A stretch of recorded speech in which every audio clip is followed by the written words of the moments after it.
lời của gia đình. Cảm ơn sự hiện diện quý báu của tất cả các cụ công các bà và quý vị khách quý bên phái đoàn cờ hiện lái đã tới để chung vui và dự lễ thành hôn đôi bạn trẻ Thanh Thủy và Thanh Hằng. Lời kính chúc sức khỏe và lời chào nồng nhiệt nhất. Xin mời quý vị chúng ta cùng trở về bên bàn trà, cùng ngồi hút thuốc uống nước sôi trầu để cùng dự lễ thành hôn đôi bạn trẻ Thanh Thủy và Thanh Hằng vào buổi chiều trọng đại này. Thưa quý vị và ban tổ chức xin trân trọng và vô cùng vui vẻ. Hãy cùng quý vị đại diện của gia đình và phía bên Giang Châu để cùng thắp lên nén nhang thơm nhân ban thờ bà tổ tiên để những biết ơn sâu sắc nhất.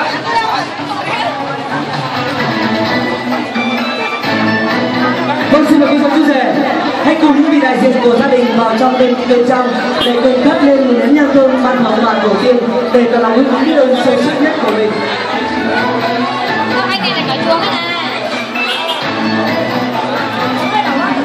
Kính thưa quý vị, tiệc cưới của đôi trẻ Thanh Thủy và Thanh Hằng được long trọng tổ chức tại hôn trường cưới của họ nhà trai vào buổi chiều hôm nay.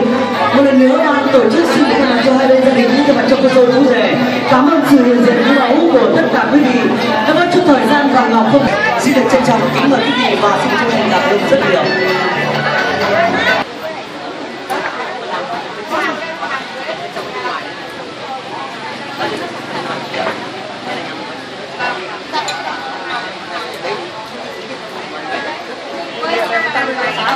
Luôn đâu thằng sao ăn tất cái cho rồi cái tôi với ăn này mặn xui ông xui cũng đang nói. Kính thưa các cụ công các bà, kính thưa quý vị khách quý, tiệc cưới của đôi bạn trẻ Thanh Thủy và Thanh Hằng được long trọng tổ chức tại hôn trường cưới họ nhà trai vào buổi chiều nay đây. Xin được trân trọng kính mời và xin được chân thành cảm ơn rất nhiều.